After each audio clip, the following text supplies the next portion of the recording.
Assalamualaikum warahmatullahi wabarakatuh. Halo, apa kabarnya Tribuners? Ketemu lagi bersama saya Prawira Maulana, jurnalis dari tribunbengkulu.com. Tribuners, sore ini di program Ngopi Sore, saya sudah berada di ruangan yang terhormat Ketua DPRD Kota Bengkulu, Bapak Suprianto, Sarjana Ilmu Politik. Apa kabarnya Bapak? Alhamdulillah sehat.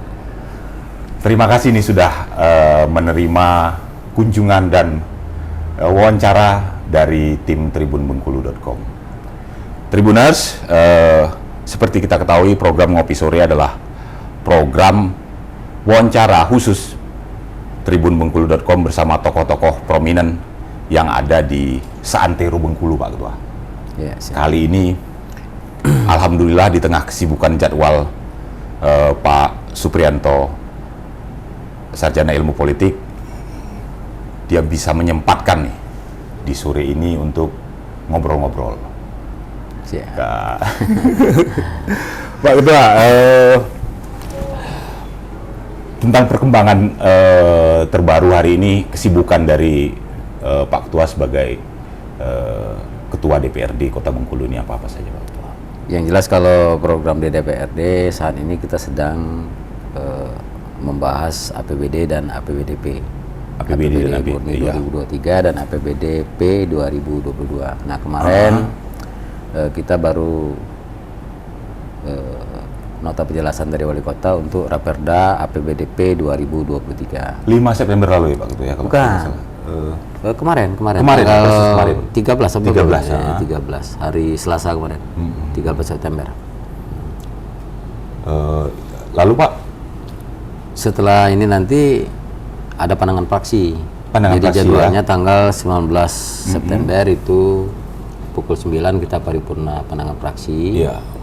Nah sorenya pukul 16 kita mendengarkan jawaban dari Wali Kota terhadap pandangan praksi tersebut. Nah. Baik Pak Ketua, sebelum masuk ke dagingnya nih, sebelum masuk yang berat nih, kita ngobrol-ngobrol yang santai dulu Pak. Boleh.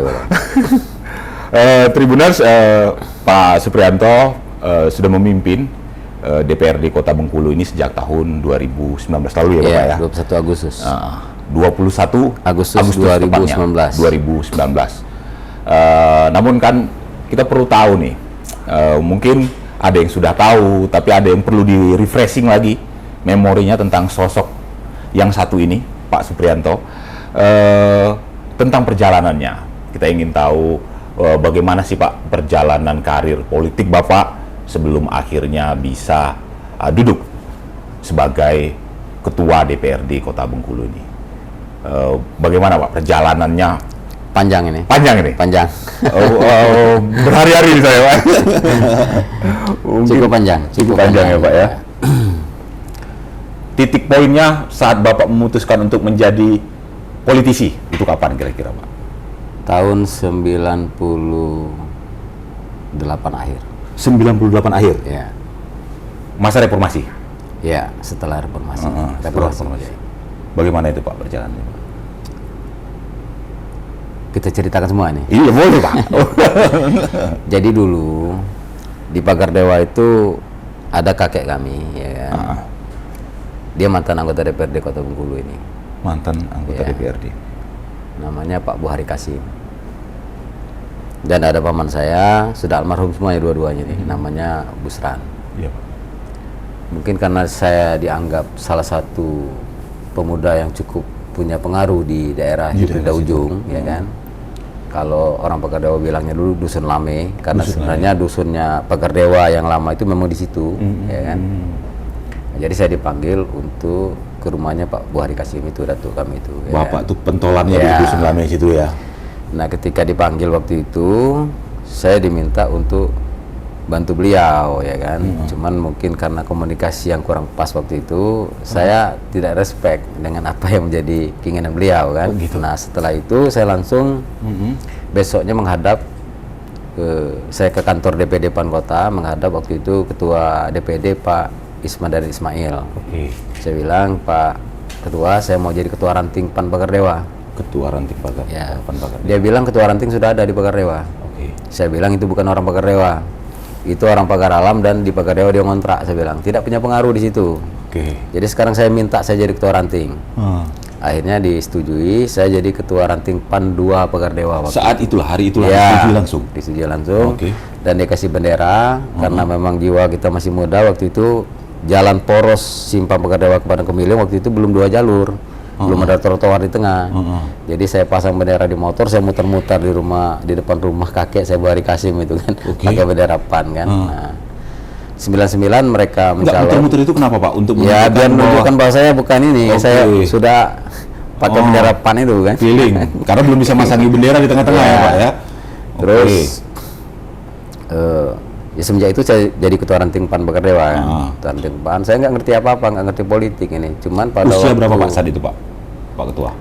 2000 98 tadi. 98 itu berarti 25 tahun lah. 25 tahun. Oke. 25 tahun. Lalu Pak Ketua? Jadi tahun 99 setelah PAN ini memang waktu itu ikut pemilu kan. Ya. Saya ditunjuk menjadi sekretaris kampanye Sekretaris di kampanye. Selebar waktu itu kan. Nah kan ada beberapa titik di Selebar itu mengadakan kampanye. Kami dituntut untuk mendatangkan massa. Nah waktu itu saya dengan uang pribadi saya datangkan massa itu, ada yang pakai bis itu 2 bis, kemudian yang pakai motor itu cukup banyak, dan BBM-nya pun saya ngasih waktu itu kan. Kantong pribadi. Iya, kantong pribadi. Saya datangkan massa ke lokasi kampanye dan memang cukup ramai waktu itu kan. Tapi PAN waktu itu nampaknya belum begitu dipercaya oleh masyarakat ya kan. Itu, tahun Nah, 99. di Selebar itu sendiri tidak ada kandidat yang duduk waktu itu kan di dapil kita. Tuh, bahkan yang ada waktu itu di dapil Gading Cempaka waktu itu ada 2 kursi Ya. di Muara 1. Kalau Selebar kayaknya nggak ada waktu itu. Saat itu ya. Ya, Pemilu ada, pertama pemilu yang pertama 99 99 ya setelah reformasi. Dan saya juga belum ikut waktu itu. Oh Bapak belum ikut kontestasi. Nah saat kalau itu? cerita di karir di PAN-nya sendiri atau karir di Dua-duanya Pak Ketua. di pencalekannya nih? Kita mulai dari karir PAN-nya dulu kan. Karir PAN-nya dulu. Nah kalau di PAN sendiri kan ketua ranting saya mulai dari 98 itu Iya, Pak Ketua. sampai 2005. Nah 2005 sampai 2010 saya wakil ketua 6 DPD PAN Kota. DPD PAN Kota. Ya, kemudian 2010 sampai 15 saya wakil ketua 1 2010 sampai 2015. ya DPD PAN Kota. Kemudian 2015-2020 saya sekretaris DPD PAN Kota. Kemudian 2020 sampai saat ini saya wakil ketua di DPW PAN Provinsi Bengkulu. Oke. Jadi memang jalannya dari ranting Pak Ketua Dari ya? ranting betul. Dan ranting itu cukup lama, berarti dari tahun 1998 sampai 2005. sampai 2005. 7 tahun. 7 tahun Pak Ketua. 7 tahun. Nah, kemudian kalau soal pencalekan, Ya, saya ini betul. sebenarnya termasuk salah satu manusia yang tidak normal di Kota Bengkulu. Maksudnya gimana? So kalau orang normal, nih mohon maaf, Iya. ketika mereka mencalon, mereka kalah 2 kali, mereka nggak mau lagi calon. Oke, Apalagi sementara Pak 4 kali, Ketua? 3 kali kalah, nggak bakal calon lagi kan? Pak Ketua lebih dari itu? Saya kalah 3 kali. 3 kali Pak Ya. Ketua? Ikut tahun berapa tuh Pak Ketua? Jadi pertama saya mencaleg ini tahun 2004. 2004. 2004 saya waktu itu 6 kursi di Selebar. Heeh. Saya nomor urut 6, dari 6 kursi masih sistem nomor urut. Oke. Berarti kalau PAN itu memborong seluruh kursi, baru saya duduk, ya kan? Heeh. Sementara Tapi saya tetap berusaha semaksimal mungkin waktu itu. Nah, saya karena nomor 6, Heeh. karena tidak pakai apa-apa kan? Iya, begitu. Saya meraih suara 112. 112 di kontestasi pertama. Iya. Ah, Tahun 2004 itu. 2004 betul. Kemudian 2009 Heeh. saya masuk lagi, saya ditaruh nomor 2. Terus nomor 2. Waktu itu saya dipanggil oleh Bang Rio, ketua DPW Bang Rio waktu itu kan. Oke. Kata Bang Rio, kamu nomor 2 dulu katanya kan. Kenapa kamu nomor 2? Pertama, Zainal itu incumbent, ya kan. Waktu itu ada DPRD kota dari DPR Selebar itu 2004 itu yang duduk kan Zainal, Zainal Arifin namanya.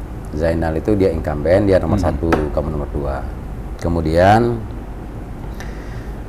dia S2 kalau tidak salah. Iya. Kamu S1 aja belum, dia bilang kan. Kemudian yang ketiga, dia banyak duit, kamu nggak punya duit. Itu kata Bang Rio. Jadi kamu nomor harus dua. puas di nomor Ya. 2 begitu ya. Oke. Tapi kata Bang Rio, Ya. ketika nanti kamu meraih suara terbanyak, maka jaminannya ini tuh, saya melantik. Kata Bang Rio, waktu itu belum ada kesepakatan di KPU, belum ada aturan di KPU menyatakan suara terbanyak, waktu Iya. itu belum. Saya itu belum ya Bang. Nah, Saya mendekati 2004. pemilu, mendekati pemilu 2009 itu berubah aturan suara terbanyak. 2009. Iya, suara terbanyak. Suara terbanyak ya. Ya, Pak, waktu ya. saya nomor 2 itu. Ah. Tapi yang jadi yang nomor 4 waktu itu Haji Adhar. Suara terbanyak dia saat Iya. itu. Oke. Haji Adhar. Oke. Dia yang suara terbanyak. Nah, yang nomor 1 Zainal, incumbent sama saya nggak jadi. Yang jadi malah nomor 4. Itu kontestasi yang kedua. Tapi suara saya sudah meningkat dari 112 menjadi 461. 461. Ya, Hampir 300%. ya 400% 3 lah. kali lipat. 3 lah. kali lipat. Kemudian 2014 calon lagi nih. 2014. Calon lagi. Saya meraih suara 1412. Yang nggak kedua duduk? nomor 2. Ah. Ya. Itu nomor berapa Pak Ketua? Saya nomor 1. Nomor 1 saat itu. Yang jadi yang nomor 2. Selisih tipis. Selisih sangat tinggi Ya, Pak Ketua. sangat tipis. Apa boleh buat, ya kan? Ah. Sebenarnya sempat down waktu itu. 2014 itu Down, ya sempat down. Sudah. Tapi memang ada beberapa persoalan yang di detik terakhir itu memang membuat konsen kita waktu itu tidak fokus lagi ke pencalekan. Apa itu Pak Ketua?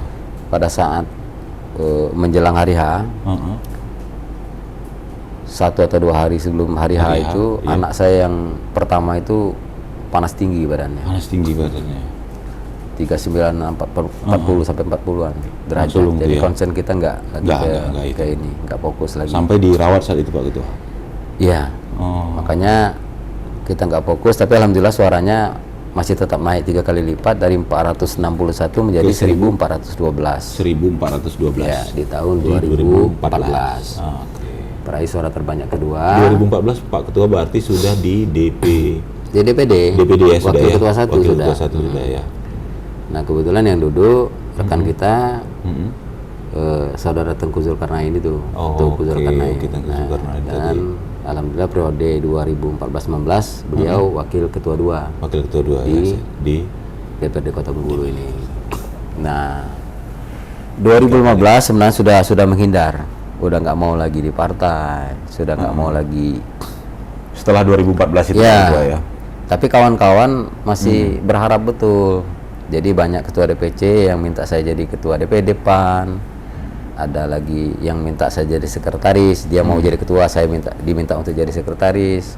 Ada juga kawan kita yang jadi waktu itu kan, Saudara Indra Sukma minta saya jadi sekretarisnya Ibu Mardianti kan. Akhirnya dengan konsultasi dengan Ketua DPW Pak Wali waktu itu dengan kawan-kawan yang lain, saya putuskan untuk jadi sekretarisnya Ibu Mardianti. Oke. Makanya saya jadi sekretaris PAN 15. 2015 ya, 15 sampai ya. 20 ya. Jadi karena saya sekretaris PAN, Oke. suka tidak suka, mau tidak mau kayaknya harus calon lagi ini kan, walaupun sudah 3 kali kalah kan. Iya, 3 kali kalah. Nah, 2019 kemarin calon lagi. 2019. Ya, oke. calon lagi dan di posisi nomor 1 incumbent kita, nomor 2 di Selebar tetap seperti komposisi di 2014. 14 Tapi kursi PAN di Selebar bertambah kan. bertambah ya. Dari 9 kursi 2014 menjadi 10 kursi di 2019. Nah, kemudian di awal 2019 sebelum kita pemilihan kan April itu, kalau tidak salah bulan Februari atau bulan apa itu, kita mengadakan Rakerwil, PAN mengadakan Rakerwil di Hotel Rafflesia, Pantai Panjang. Di Rakerwil itu diputuskan bahwa nanti ketika partai ini meraih unsur pimpinan, maka yang duduk adalah peraih suara terbanyak. Itu udah ada Ya, konsesinya seperti ya. itu. Tujuannya untuk memotivasi caleg-caleg ini untuk maksimal bergerak ya kan. Nah, dari 7 orang yang duduk di DPRD kota ini, Iya, Pak. di dapil 1 ada 2 orang, Muara Teluk Sungai Serut, dapil Selebar ada 2 orang, kemudian di dapil 3 ada 2 orang, Ratu Ngurut Samban, kemudian Singkaran 43D, dapil 4 satu orang. Jadi PAN itu dapat 7. 7. Dari 7 orang yang duduk ini, saya peraih suara terbanyak. Oke.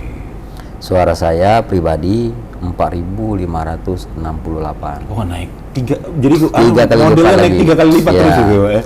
Dan ini untuk Provinsi Bengkulu, mungkin boleh dikatakan belum ada satupun anggota DPR yang pernah meraih suara 4.000. 4.000 itu. 4.000 aja belum ada, apalagi lebih dari 4.000. Lebih dari 4.000. Nah, Rekor ya? itu rekor. Itu yang terjadi, makanya saya jadi ketua DPR ini. Iya, Gitu. iya, iya. Kalau seharusnya, kalau bicara posisi di partai, Posisi di partai? posisi saya sekretaris. Oke. Ketua DPD kita jadi lagi, dan dia incumbent. Secara struktural partai yang berhak dia ketua DPD. Nah, kalau dari pengalaman, maka yang berhak jadi ketua DPR ini adalah saudara Tengku Zulkarnain. Karena beliau pernah duduk sebagai wakil ketua, kan begitu.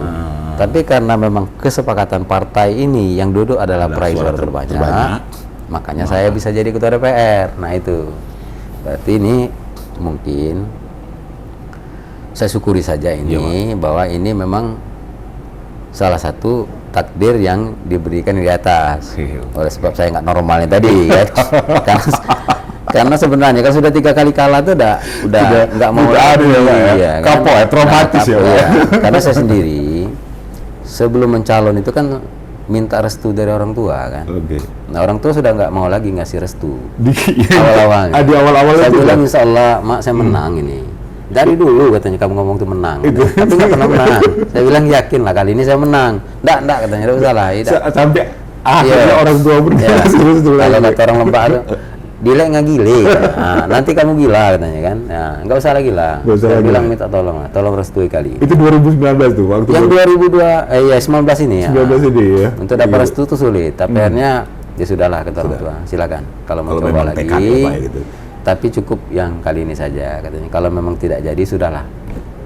Sudah diwanti-wanti ya. Ini yang terakhir kali. Alhamdulillah memang ternyata saya meraih suara yang cukup ya signifikan ya. Kemudian satu lagi yang menjadi sejarah di sini, iya Pak. Saya mungkin satu-satunya ketua DPR setelah reformasi ini. Kalau sudah reformasi saya tidak tahu persis kan. Setelah reformasi ini saya adalah ketua DPR yang memang asli suku Lembak. Suku Lembak ya Pak ya. Yang berada di Kota Bengkulu ini. Dan memang dapilnya nggak pernah pindah Pak ya? Dari 2004 sampai 2019 tidak pernah pindah. Dapilnya tidak pernah pindah, partai tidak pernah pindah. Luar biasa.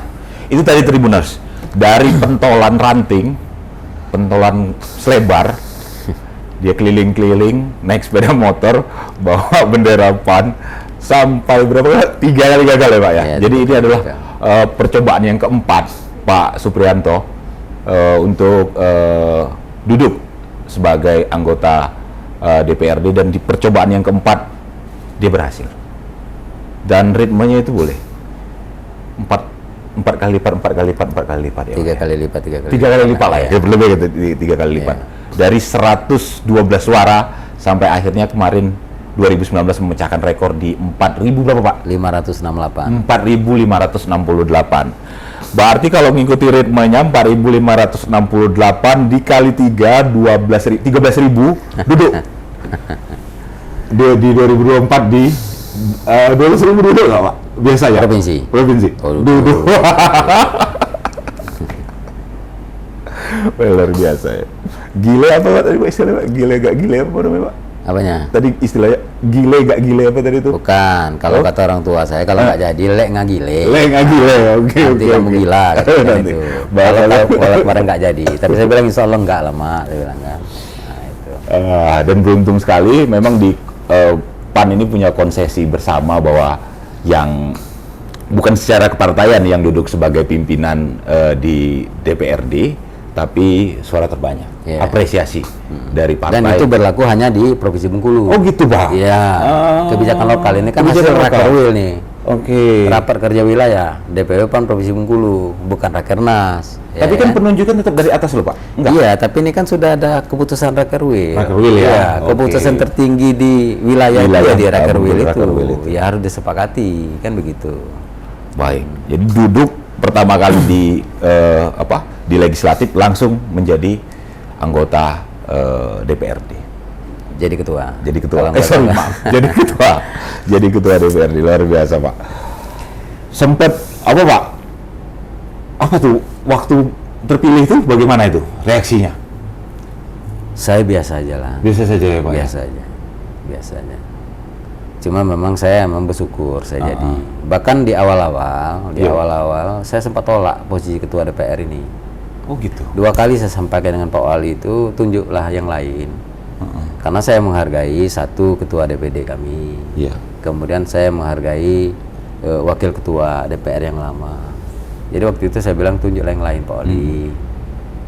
Lah kenapa? Kamu kan peraih suara terbanyak. Saya bilang Pak Wali ini mohon maaf, ini saya bilang kan mohon maaf. Saya ini sudah bersyukur saya jadi anggota DPR ini. Karena nanti saya bilang ketika mungkin suatu saat saya tua, kalau saya punya nasib dapat cucung nanya sama neneknya, "Nek, apa kerja Datuk dulu, Nek?" "Datuk kau dulu mantan dewan." Nah, jadilah tuh. Jadilah tuh. Jangan sampai nenek jawab, "Datuk kau dulu mantan caleg." memang 4 terasa, kali Pak. caleg gak jadi Iya. katanya. Jangan sampai seperti itu saya bilang.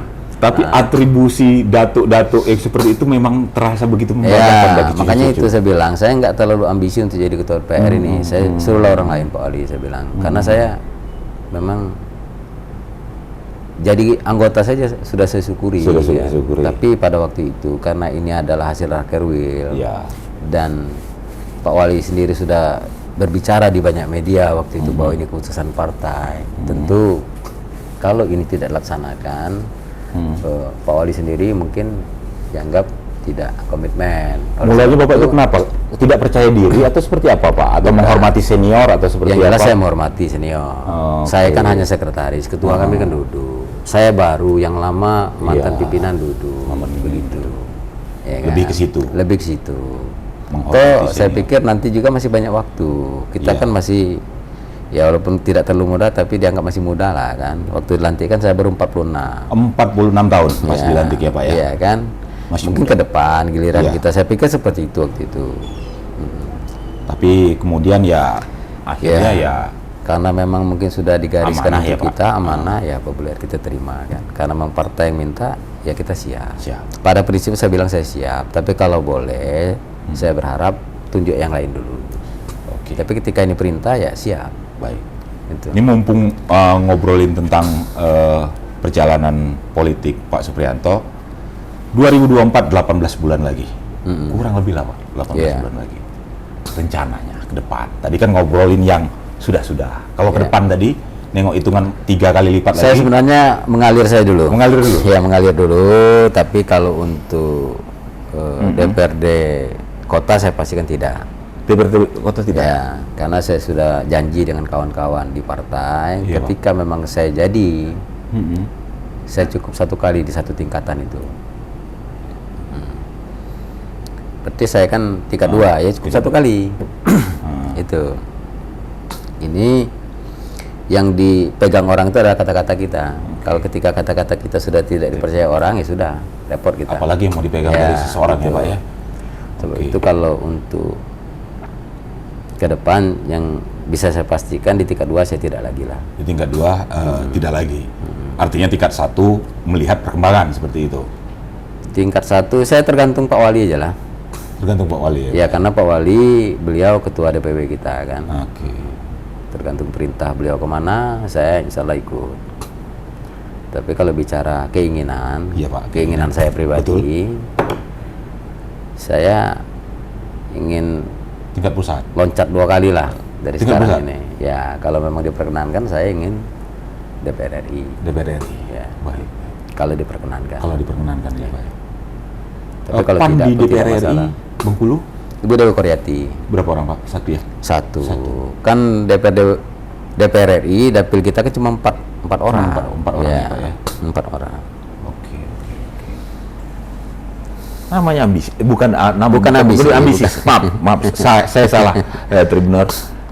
Keinginan ya, Pak, Keinginan, cita-cita. keinginan. Itu tadi boleh juga itu. Kalau bukan kata-katanya yang dipegang apalagi boleh ya, Ya. kata-kata quote dari Pak, apalagi laki-laki. Tapi kalau misalnya memang saya belum restui untuk Restui. RI, Oke. saya tetap provinsi, Itu provinsi. tapi tidak di dapil kota. Tidak lagi di dapil kota. Maksudnya tidak di dapil kota Bengkulu.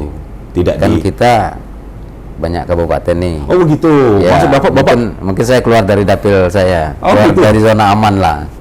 Kok Kita gitu, cari Pak? tantangan yang baru kan. Sementara di dapil itu bapak 3 kali lipat, 3 kali lipat, 3 kali lipat. Begini, Heeh.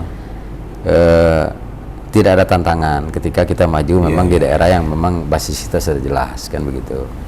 Masalahnya Pak Ketua ini menghadapi 3 kali kegagalan itu nggak kapok, Ya. ya kan? Karena prinsipnya begini, syarat untuk mencalon itu Iya, Pak. yang perlu kita siapkan di awal itu adalah siap untuk kalah. Oke. Kalau menang semua orang siap. Nah, tapi kalau kalah apakah semua orang siap? Nah, itu pertanyaannya. Betul, Makanya ketika kita punya keinginan, kita tanamkan di hati kita bahwa kita siap untuk kalah. Tapi kita harus maksimal untuk menang kan begitu. Ya kan? Siap. Ya kita upayanya tetap maksimal berpikir untuk menang. Tapi kita harus siapkan diri kita untuk kalah kan pula, begitu. ya gitu.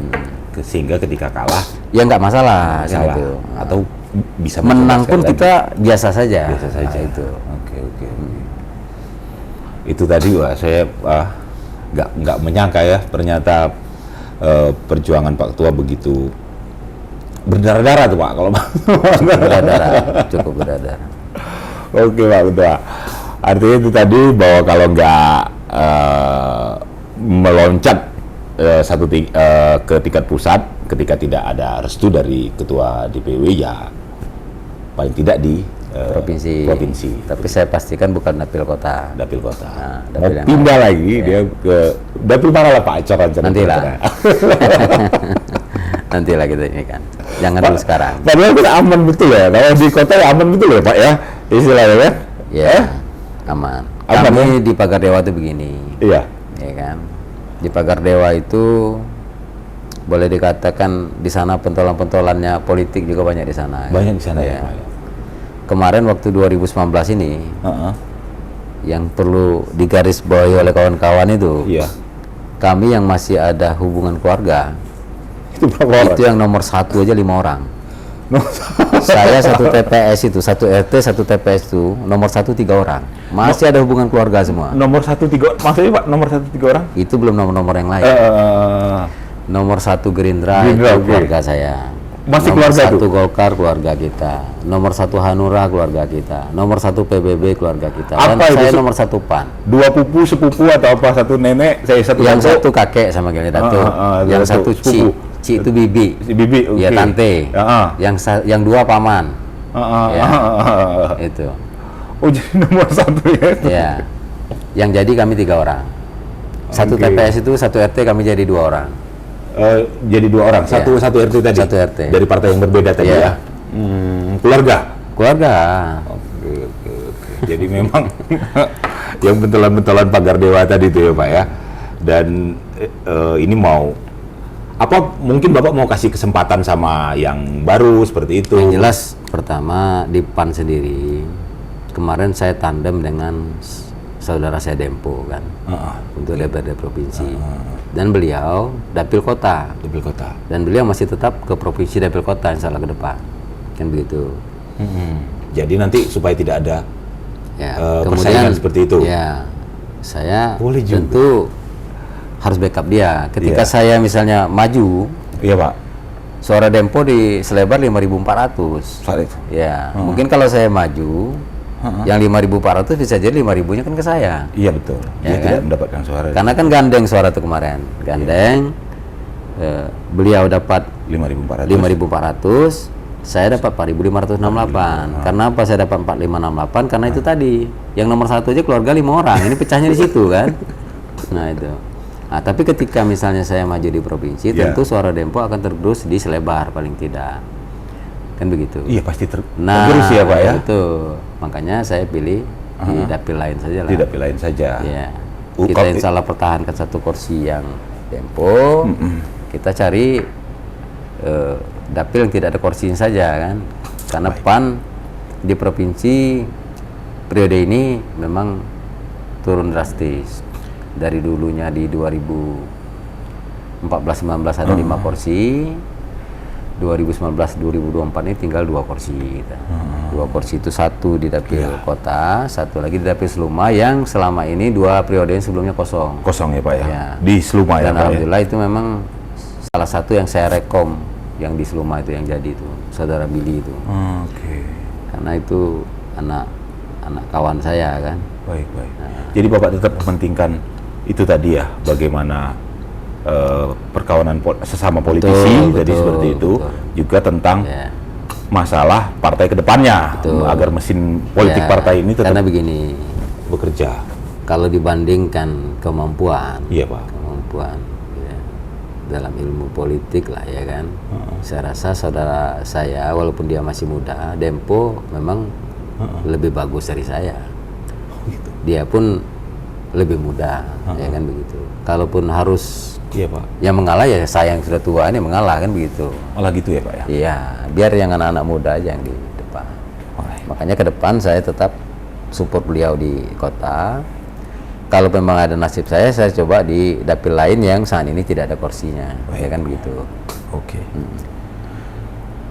Tapi Pak, kata orang ini 5 tahun saja rasanya tidak cukup untuk memberikan dedikasi di sebuah daerah.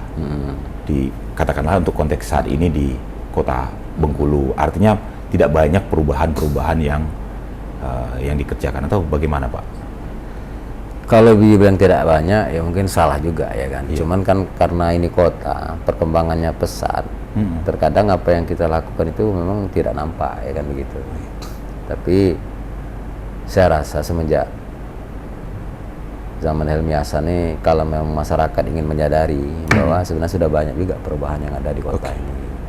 Untuk perubahan. Walaupun tidak 100%, tapi kan jauh sekali jalan-jalan yang di kota ini kan sudah banyak ini. Memang tentang perkara jalan, infrastruktur jalan ini ya Pak ya. Kemudian mungkin banyak hal-hal lain lah yang berubah di zaman Pak Ali ini. Program-program beliau yang pro ke rakyat itu kan sudah banyak dan sudah banyak terasa oleh masyarakat Kota Bengkulu. Dan ini juga tentu kami DPR ikut membackup. Saya katakan dengan kawan-kawan di DPR ini bahwa ketika kita masuk ke pintu gerbang DPR ini, kita tidak lagi bicara dari partai mana. Tapi kita bicara kita ini adalah wakil rakyat. Ketika eksekutif punya kepentingan, punya rencana, punya program yang demi kemajuan Kota Bengkulu, tentu kita pun sama. Kita jadi dewan ini bagaimana memikirkan untuk memajukan Kota Bengkulu. Berarti kan sepakat ini, ya sudah. Ketika program itu memang pro rakyat ya kita dukung. Kan begitu. Kalau tidak pro rakyat dikritisi. Ya, baru kita tolak. Kan begitu. Tuh. Jadi kalau sudah masuk ke DPR ini jangan bicara partai lagi, saya bilang. Ini bicara kita sebagai wakilnya rakyat. Wakilnya masyarakat Kota Bengkulu. Baik Pak, belakangan ini tadi di awal kita sempat mention tentang kegiatan ataupun move-nya Dewan DPRD Kota Bengkulu, tapi kemudian kita tadi terpotong, rupanya bener panjang ngobrolin perjalanan politik. Kita balik lagi tentang kiprah dari DPRD Kota Bengkulu tadi. Bapak menyebutkan bahwa sedang rapat fokus untuk masalah APBD 2023 ya Pak ya? Ya, dan APBDP 2022. Perubahan, tentang APBDP dulu lah Pak. Di sisa waktu menuju 2023, apa yang menjadi concernnya? Saya sampaikan dengan eksekutif lah. Iya Pak. Eksekutif, Pak Wali dan Pak Wali. Sebenarnya 3 poin saja yang coba kita pertahankan dan kita perjuangkan. Yang memang 3 poin ini sangat berkaitan erat dengan keinginan masyarakat Kota Bengkulu. Apa itu Pak? Yang pertama adalah jalan lingkungan. Jalan lingkungan. Ya kan. Kemudian bagaimana kita menciptakan Bengkulu ini kota bebas banjir, ya kan. Tentu penanganan banjir, drainase dan segala macam kan. Walaupun memang ada beberapa titik yang memang tidak bisa diselesaikan oleh pemerintah kota sendiri. Makanya saya sempat share di FB saya beberapa waktu lalu. Di narasi yang saya tulis itu saya sampaikan bahwa persoalan banjir di Kota Bengkulu ini tidak bisa selesai oleh pemerintah kota. Saja. Tapi memang harus berkolaborasi antara pemerintah pusat, dalam hal ini mungkin BWS 7, ya kan, Balai Wilayah Sungai 7 Sumatera, ya kan. Kemudian Provinsi Bengkulu, lalu Pak Gub beserta jajaran, kemudian juga Bupati Bengkulu Tengah, Bupati Seluma, Ya, kan? memang harus termasuk melibatkan pemerintah itu. Kota Bengkulu. Ini misalnya titik yang Bapak maksud ini mungkin daerah yang perbatasan antara Bengkulu Tengah dan ini Pak, dan Kota Bengkulu. Ya, karena begini, kalau banjir itu adanya titiknya di daerah muara Sungai Iya, Serut, Sungai Serut, ya kan, Teluk Segara. Teluk Segara. Ini berarti kan akibat meluapnya Sungai Sungai Bengkulu. Bengkulu, betul. Nah, meluap Sungai Bengkulu ini Nggak bisa ini diselesaikan. akibat salah satunya kiriman air dari Benteng. Benteng. Ya, kan begitu. Kalau misalnya banjir, titik banjir itu ada di daerah Kampung Melayu, Selebar, ini biasanya kiriman airnya dari Seluma. Nah, makanya harus melibatkan paling tidak 2 kepala daerah itu untuk tingkat kabupaten, kan, gubernur, BWS 7 dan pemerintah kota harus duduk bersama kalau untuk menyelesaikan persoalan ini. Termasuk saya sempat sampaikan di tulisan saya itu, ini juga perlu saya meminta kepada walhi dan pemerhati lingkungan, ya kan, untuk ikut terjun juga lah di sini. Untuk Apa sih yang menyebabkan pendangkalan Sungai Bengkulu itu apa, ya kan? Silakan dikaji di sana. kalau hipotesa dugaan Bapak apa? Ya, silakan yang terkait sajalah, ya kan. Enggak. Kemudian kenapa debit air yang masuk ke Kota Bengkulu dari Benteng dan Seluma itu seakan-akan tidak tertahan? Apa sih penyebabnya? Ya kan begitu. Sawit apa batu bara, Seakan-akan nggak ini lagi. Sawit apa batu bara? Nah, makanya ini tugas dari pemerhati lingkungan dan pihak-pihak terkait lah, ya kan. Ya silakan mereka Melihat pendangkalan itu disebut. Iya, disebabkan oleh apa? Kan silakan nanti digali di dalam ada apa sih? Ya, Apa yang disebabkan dangkal itu? Tanah atau apa kan? Nah, itu kan silakan mereka bakal tahu. Oke. Jangan kita lah, bukan kewenangan kita di situ. Ya, tapi kan tetap kewenangan Bapak toh untuk melihat. Tuh. Tapi kan makanya kita kasih masukan. Iya. Jadi jangan kita bicara tanpa data dan fakta. Tetap ada kajian ilmiahnya maksud Bapak Ya, seperti bila itu perlu ya. turunkan lab, ya kan. Iya, Kenapa iya. sih air Bengkulu yang seharusnya sungai itu bersih kok Betul. udah kayak susu aja, ya kan? Kenapa? Apa sebabnya? Ini juga kan perlu kajian. Tidak bisa sekedar kita melihat dari kasat mata, ya kan? Tentu harus ada kajian-kajian yang keilmuan di situ. Mungkin kita harus turunkan lab ke situ. Karena memang banjir ini perkara banjir ini jadi urgensi Pak memang. Ya. Karena dalam rentang waktu beberapa bulan saja ada berturut-turut banjir yang Makanya saya bilang fokus kita itu salah satunya harus penanganan banjir ini. banjir, ya. Karena ada banjir yang bisa diselesaikan oleh Kota Bengkulu sendiri. Misalnya mohon maaf di daerah ada dataran yang agak tinggi, ya kan. Tapi kan di dataran tinggi itu tentu ada mungkin sedikit yang agak rendah kan. Nah, kenapa dia banjir? Mungkin karena saluran drainase tersumbat, gorong-gorongnya terlalu kecil, plat deker terlalu kecil. Nah, ini bisa diselesaikan oleh kota. Karena yang namanya banjir itu bukan sekedar genangan air, tapi genangan air yang ketika hujan berhenti dalam hitungan 1-2 jam dia belum surut. Nah, itu namanya banjir, ya kan? Iya, iya. Sudah disebut Tapi banjir. kalau misalnya dia sekedar air lewat Iya. sebentar ketika hujan lebat, ini namanya ya nikmat Tuhan aja Nikmat lah, Tuhan dikasih ya, air seperti sedikit itu, berlebih, iya. ya kita syukuri saja kan. Nah, tapi ketika hujan sudah berhenti 2-3 hari belum juga Belum bergerak ya, ya, bergerak airnya. air, ini namanya Banjir. banjir. Bukan lagi genangan. Tadi Bukan lagi menyebut istilahnya genangan, Nah, Pak. iya, kalau genangan air sih di rumah saya juga ketika hujan genangan air Genangan air. terjadi, ya kan begitu. Baik Pak Ketua, jalan lingkungan, banjir tadi Pak Ketua nyebutkan ada 3. Ada satu lagi. Apa itu Pak Ketua? Lampu jalan, Lampu penerangan. jalan. Oke. Mungkin ada beberapa titik jalan di Kota Bengkulu ini yang ketika malam itu sangat gelap. Iya. Ini tentu akan mengundang atau memancing pihak-pihak untuk berbuat yang tidak-tidak. Tidak. Nah, oleh sebab itu mungkin kita ya dibuatlah Lebih Kota Bengkulu perbanyak. yang kota terang benderang lah, ya kan. Ya mudah-mudahan dengan di setiap sudut, di jalan-jalan utama, jalan-jalan yang mungkin agak sepi ketika malam, tapi dengan adanya lampu yang terang mungkin tingkat kejahatan kita bisa berkurang begitu. Iya. Yang mau berbuat yang tidak-tidak mungkin agak mikir ketika lampu jalan memang terang kan begitu. Betul. Itu mungkin fokus ke 3 hal yang saya rasa ini sangat dibutuhkan oleh masyarakat Kota Bengkulu. Ini harapan saya. Kalau tentang penerangan ini memang beberapa areal, beberapa kawasan, misalnya di daerah pantai atau Ya, di itu betul. memang betul-betul gelap Pak Ketua. Ya. Dan rasanya memang udah urgent sih. Iya. Ini di APBDP 2022 ya Pak? Yang Pak jelas Ketua, saya ya? minta seperti itu Seperti ke itu, ya? pihak sebelah, ya kan begitu. Oke. Ya tergantung mereka lagi untuk ikut berpikir, dan kawan-kawan DPR juga saya sampaikan seperti itu. Baik. Ya kan.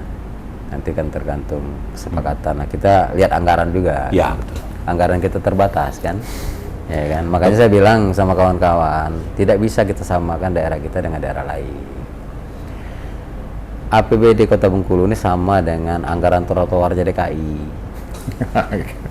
Wah, Ya Pak kan? Ketua. DKI itu bangun trotoar itu 1,2 T. Nah kita ini APBD kita secara 1,2 keseluruhan T. 1,2 T. Makanya kemarin ada yang nanya dengan saya, apakah APBD Bengkulu mampu menyelesaikan banjir? Saya bilang seluruh APBD Kota Bengkulu ini difokuskan ke penanganan banjir. Belum tentu selesai. ASN tidak usah gajian, semua tidak usah gajian. Kita fokus semua 1,2 T. Bisa. Nggak selesai juga. Nggak selesai juga. Nah, itu. Jadi nggak memungkinkan kalau mau sekaligus. Tentu bertahap. Tapi karena ini merupakan hal yang rutin terjadi di Kota Iya. Bengkulu, tentu memang harus jadi titik fokus pemikiran pemerintah lah di sini. Kan? Untuk saat ini ya Pak ya. Paling Pikirkan tidak yang dulu ya. bertahap, Iya, ya kan iya, begitu. Nantilah yang lain-lain, itu kan. Karena Paling ini yang tidak. sangat menyentuh masyarakat, kan itu. Jadikan prioritas seperti itu ya. Jangan sampai ketika baru rintik-rintik hujan, masyarakat sudah tidak deg-degan. tenang, ya kan? Udah deg-degan, udah ketakutan, takut Iya, banjir. Pak. Kan Kalau gitu. sekarang gitu. Lah, iya. Nah, bagaimana mereka mau nyaman, kan? Nah, itu. Apalagi Itu yang harus memang kita pikirkan. intensitas hujan di Kota Bengkulu ini memang mungkin kayak kalau daerah lain setengah jam hujan Sampai selesai. ngopi, nah. Iya Pak. Iya. Di Bengkulu bisa panjang ya Pak ya, bisa pagi sampai sore seperti itu kalau hujan kan seperti itu. Baik. Nah, tentang fokusnya di 2023 sendiri Pak?